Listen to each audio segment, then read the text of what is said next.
don't do that. I don't like it. Yeah. But I couldn't. I couldn't be myself. I was absent. I thought that I had done all the things that you have in your head you're supposed to do, to have those conversations and resolve whatever you feel is unresolved. Fans remember Sally as the cheerful, gravity-defying Sister Bertrille. But behind that innocent smile, there was a moment so raw, so personal, that Sally couldn't bear to relive it. The Flying Nun was supposed to be a light-hearted show, but for Sally, it became a reminder of a struggle she never expected to face. Today, we'll reveal what really happened during the filming of that one unforgettable scene, the secret battles Sally fought behind the scenes, and why this moment still haunts her decades later. We've pieced together interviews, insider reports, and rare cast insights to uncover the full truth. Stay with us as we expose the hidden story Sally Field tried to leave behind in the past. The Flying Nun's Secret Burden. When The Flying Nun premiered in 1967, it looked like the perfect next step for Sally Field. After all, she had already charmed America as the energetic Gidget just a few years earlier. On the surface, this new role seemed like the ideal continuation of her image as the sweet, wholesome girl next door. But behind the scenes, Sally was anything but happy. What many fans don't know is that from the moment she donned the starched habit and took flight as Sister Bertrille, Sally felt trapped. Trapped in a role that didn't fit her. Trapped by the expectations of the studio. And trapped by an industry that didn't care about what she wanted. She once described The Flying Nun as a show that left her feeling humiliated and powerless.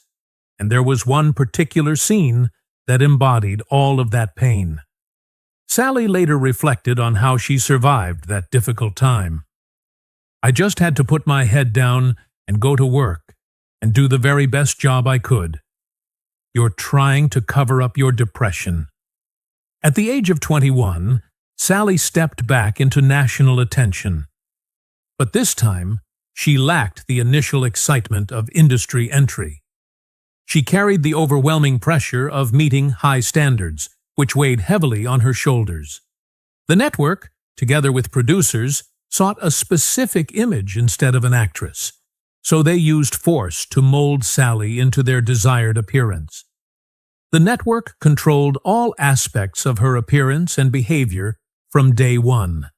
The network controlled every detail of her appearance, including her clothing choices and hairstyling, and even controlled her food intake. They gave me, these big green bombers. Dexedrine. Straight Dexedrine. Hot damn summer in the city. And boy, oh boy, now this is fun.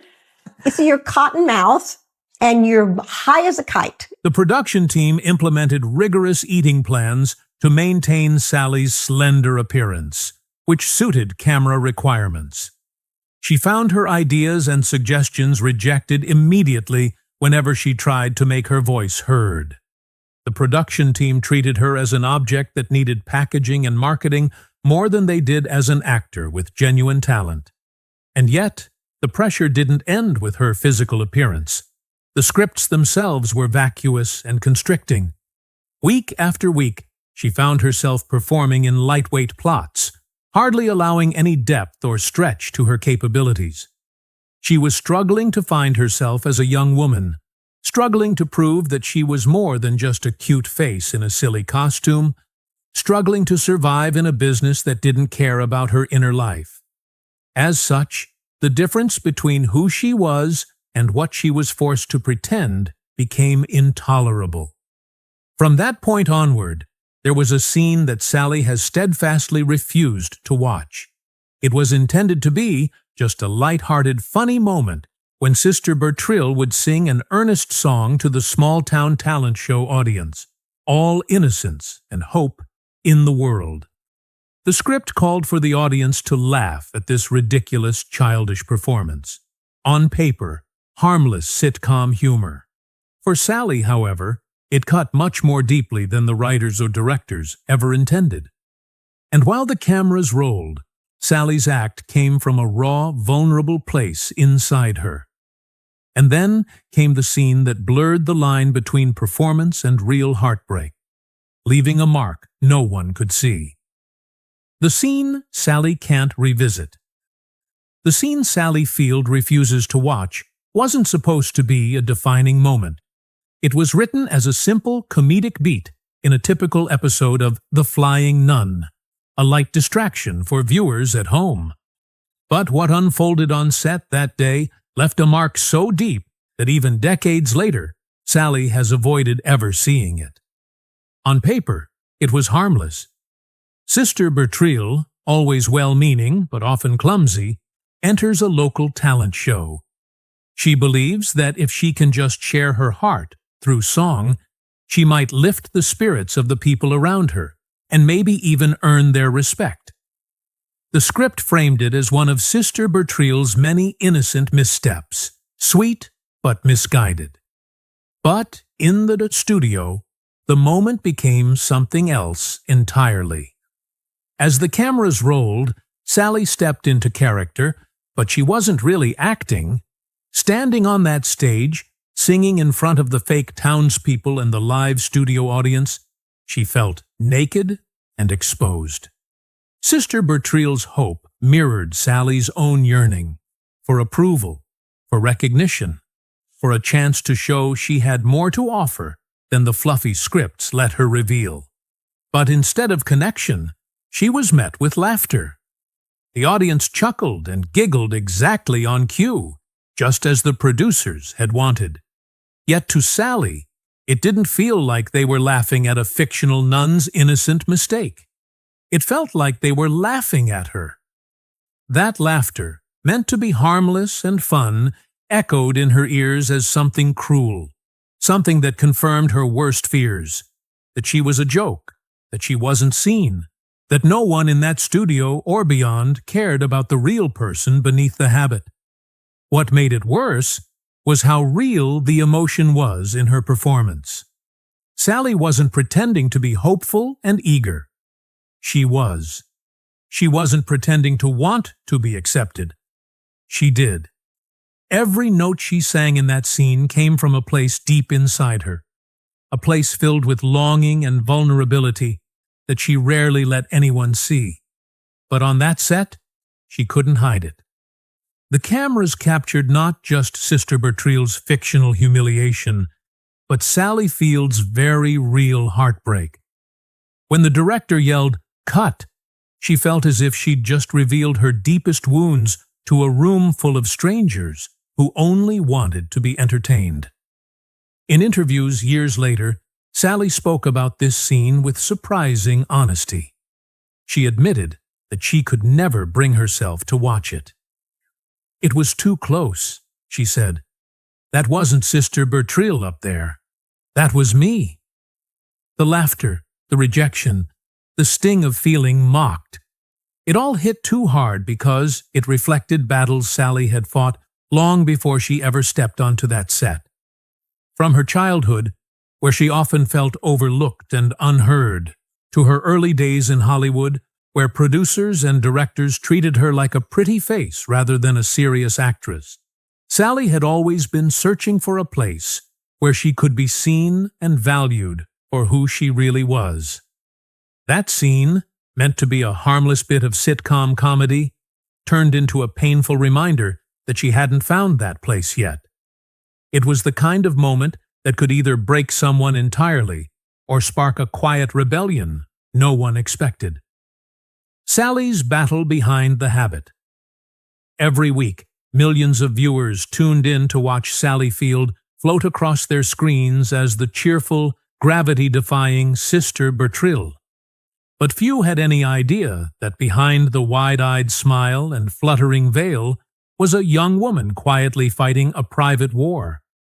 Sally had never wanted to be trapped in the image that the Flying Nun forced upon her, but at 21, with a major network contract and little power to push back, she felt she had no choice. The habit she wore on set, became a symbol of her struggle. On camera, it was meant to represent purity and lightness. As Sally bluntly put it, "I didn't want to do it. I was trying to figure out who I was, but I knew who I wasn't, a flying nun." Off camera, it felt like a mask she couldn't take off, a constant reminder of how little control she had over her own identity.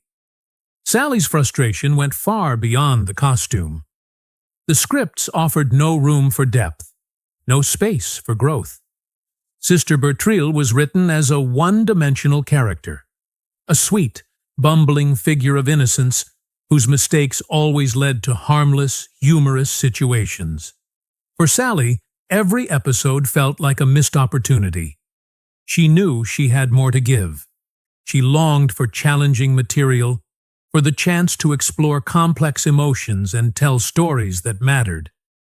But week after week, she was handed lines designed only to earn a quick laugh or a soft chuckle from the studio audience. The young actress who had entered Hollywood full of hope was beginning to feel invisible. To the outside world, Sally played the role that her studio assigned to her, but she quietly hatched a plan inside to escape. She risked everything by enrolling secretly in acting classes with none other than Lee Strasberg, one of the most venerated and exacting teachers in the profession. The method of Strasberg was intensely personal for actors, dealing with the actor and his or her life experiences and real emotions. A whole curriculum was structured around that. That's all such a continuation offered Sally, an opportunity to amend the act she had been adopting so long, and to bring back this raw, vulnerable artist that there was within her. Going to those particular classes was really a gamble. The studio had been clear about seeing her as a sitcom actress and not as a serious performer, and they might have called her ungrateful or even tried to fire her by just using that against her, saying she was in breach of contract if they had found out about her classes. But Sally was going to risk it, and did. She wouldn't want to future-proof her life as anything more than just a pretty face in a dumb costume, like recording The Flying Nun. Those classes gave her strength and taught her skills while dreaming of more with Sister Bertrille for the future. They had slain off Sally's precious professional aspirations with their emotional acreage. The artificiality of maintaining a put-on smile on the sets, that of an uncomplicated, happy star, has begun psychologically to take its toll on her internal self. She usually went home after some long hours of filming, physically beaten up and often psychologically defeated and diffident.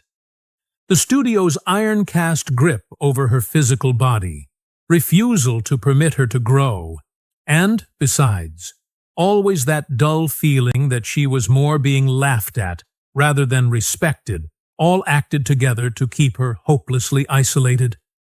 The infamous act of the talent show was the straw that broke the camel's back. It was the crystallization of all her inner hurt.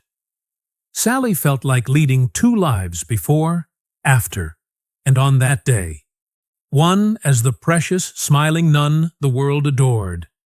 The other, young woman silently screaming to be seen and heard.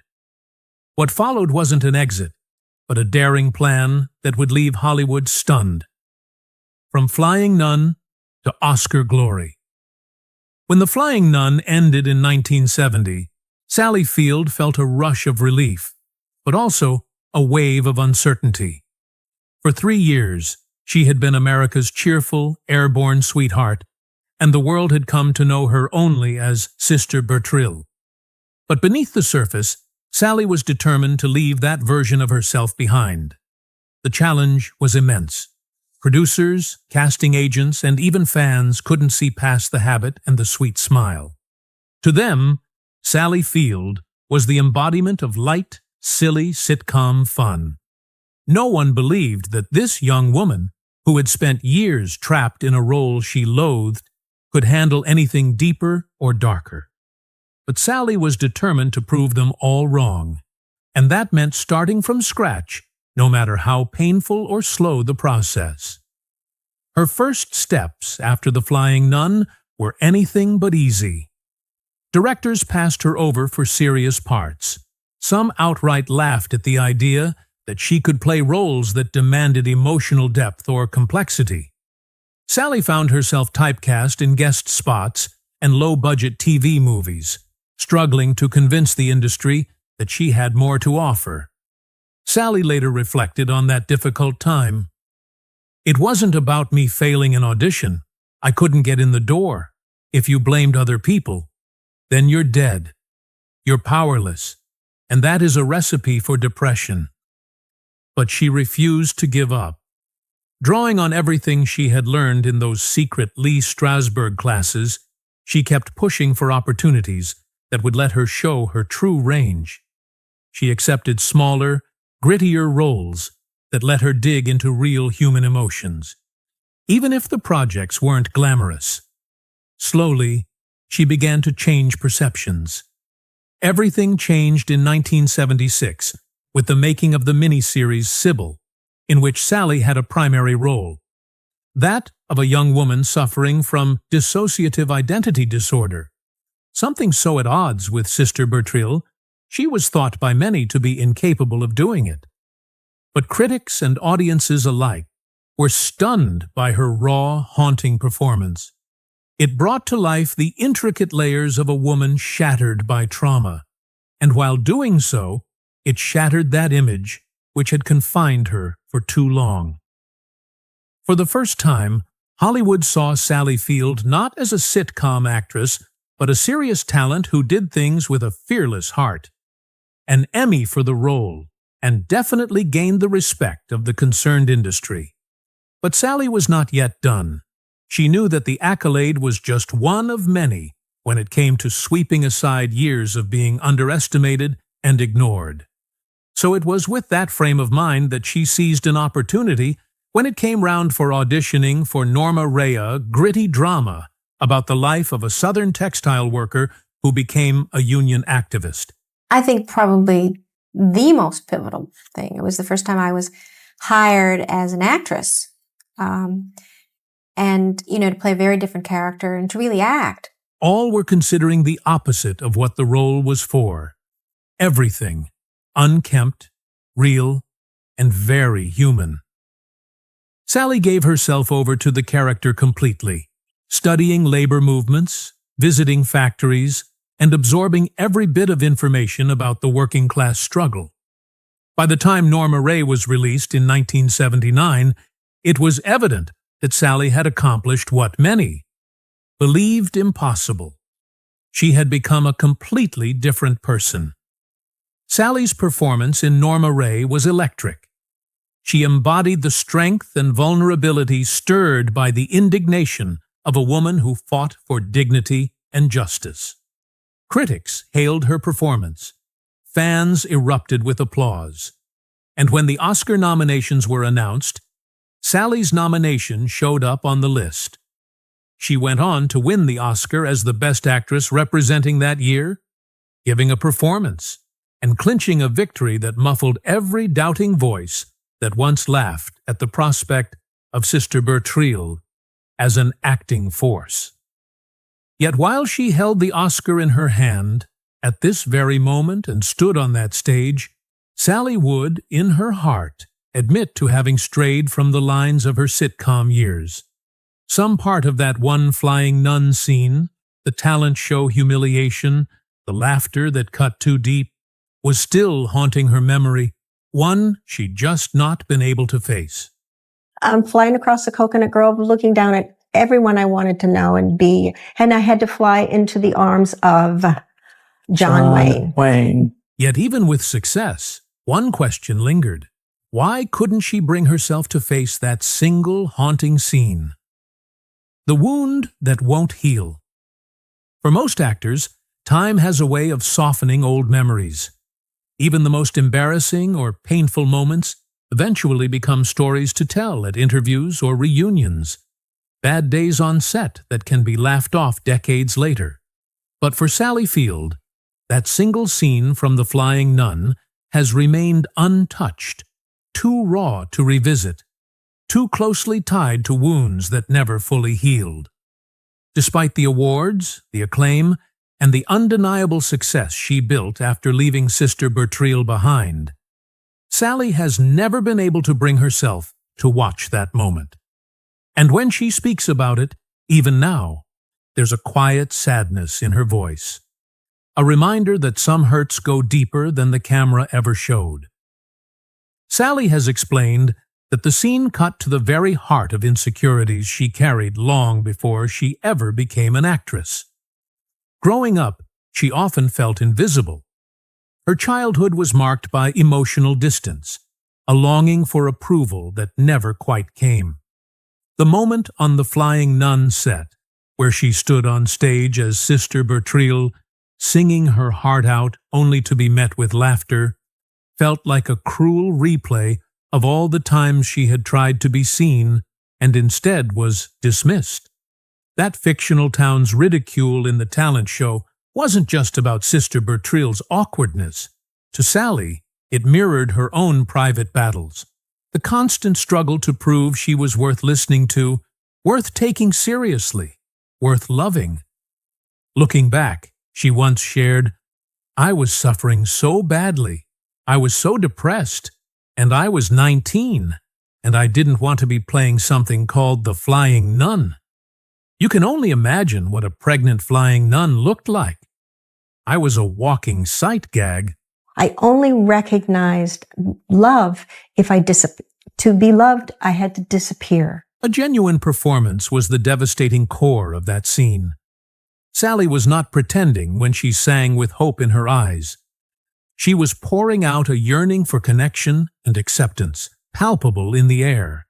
The laughter, however, was only half the sting, for it came not only from the imaginary townspeople, but also from the studio audience. It felt like a rejection of her authentic self, and not just of the character she portrayed. But the real pain came from being ridiculed at her most vulnerable. It was frozen in time for her, a moment she did not want to relieve. Watching the scene would mean reopening that wound, and instead, she chose to let it fade away into unremembered history. In her interviews, she maintains, "I never want to see it. That wasn't Sister Bertrille. That was me at my lowest, begging to be heard." That statement is a remarkable and barely infrequent admission for an actor renowned for her strength and fortitude. But it speaks to how much that moment defined not only her experience on the Flying Nun, but also her perception of herself as an artist. Sally learned early on that Hollywood could be unforgiving. It was an acknowledgement that sometimes applause was not earned, and indeed sometimes the audience she was trying to reach made her feel even lonelier than before. That scene was just the icing on the cake. That unhealed scar became the fire that fueled a mission far bigger than herself. The advocate Sally became. Sally Field could have let the pain of the Flying Nun define her. She could have accepted the roles Hollywood wanted her to play and stayed safely inside the box the industry had built for her. But instead, she chose a different path. A path of quiet rebellion, personal growth, and fierce advocacy. That one painful scene from the Flying Nun wasn't just a haunting memory.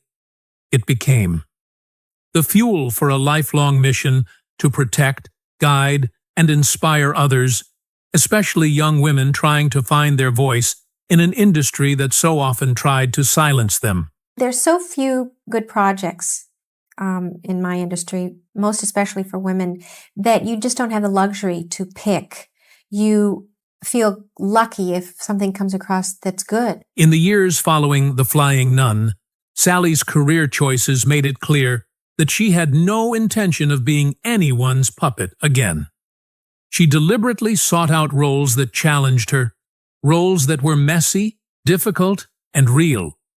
But off-screen, she was doing something even more powerful.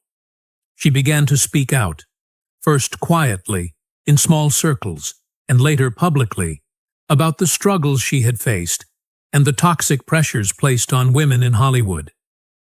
Sally knew what it felt like to be reduced to an image, to have her worth measured by how she looked in a costume, or how easily she could make an audience laugh. And she was determined to help others avoid the traps she had fallen into as a young actress. Over time, Sally becomes a mentor to many younger performers, be it industry people or just friends. She would guide those who were confused or pressured to conform. She gave them a piece of her life story, not just the ups, but everything in between that hurt. The shame, the struggles for respect, the moments when she actually speculated whether she'd ever be taken seriously. In interviews, panels, or just private talks, she would call upon younger actors, especially the ladies, to own their craft, to ask for pertinent roles, to go with their guts even when the industry was trying to shove them into safer, more comfortable options. She would tell them that fame is the skin-deep trap, and fulfillment is only a consequence of honest work, not applause from the public eye. Sally's advocacy continued behind the scenes. She wanted women on both sides of the camera to have more opportunities. She supported projects that acknowledged the stories of suppressed groups. She used her clout to defend projects with authentic and diversely representative narratives, the ones that Hollywood would never admit to looking too far.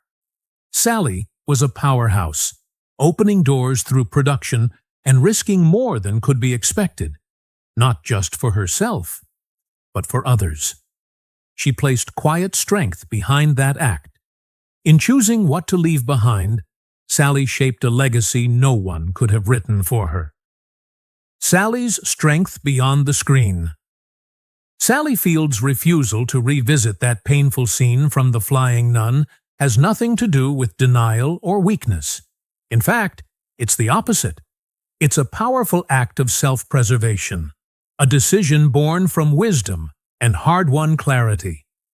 Over the decades, Sally has learned that true strength doesn't always come from reliving the hardest moments of your life.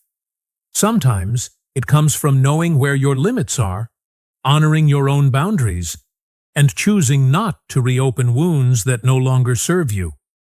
That scene represents a chapter she survived, not one she needs to relive. And by walking away from it, she has shown a kind of courage that often goes unnoticed in an industry obsessed with nostalgia and revisiting the past. Today, when Sally speaks about her early career, she does so with remarkable compassion, not just for the young woman she once was, but for the entire system that tried to box her in. She doesn't express anger at the producers who failed to see her potential or at the audience who laughed during that heartbreaking scene. Instead, she talks about forgiveness. To forgive all who have disregarded her. To forgive herself for all those years of wondering whether she held any importance at all. Even to forgive an industry that took so long to see her as more than just Sister Bertrille. This forgiveness has not erased the pain, but it has allowed Sally to find peace in the passing show of suffering. She has taken what could have been a source of lifelong bitterness and turned it into a lesson in resilience and grace. Life is never one thing. It is a lifetime of work and struggle and success and failure. And the times when you feel absolutely slammed to the ground with defeat or disappointment or loss, just hopeless. It's up to you to be in pain and feel it and stand up and move again. That very decision not to revisit the scene of trauma has shaped Sally's personal journey in deep ways. It keeps her looking forward to the here and now, rather than being caught up in the ghosts of the past. It has also allowed her to create a future not held in the definition of that one uncomfortable moment, but instead in the phenomenal catalog of what she produced afterward. From Norma Ray to places in the heart, from steel magnolias to Lincoln, Sally has mastered the art of perseverance through her career. She proved to the world that neither role nor scene, nor failure nor humiliation can define the worth of a person. Rather, it's how you rise afterwards, how you choose to use your voice, and how you lift others as you climb that will define you. Despite the shadows that scene still casts, Sally Field's story is one of triumph. She transformed a painful moment into the fuel for a lifetime of meaningful work and advocacy. She showed that strength isn't about pretending the hard times didn't happen. It's about choosing how to carry them, how to learn from them, and how to move forward with compassion and purpose. Sally's legacy isn't just the awards on her shelf or the characters she brought to life. It's the example she set, that no matter how the world tries to define you, you have the power to define yourself. If this deep dive into Sally Field's hidden heartbreak moved you, don't forget to like, comment, and subscribe. Tell us, have you ever watched The Flying Nun and seen the pain behind Sally's smile? And make sure to watch the next video on screen for more untold Hollywood truths that will change how you see your favorite stars.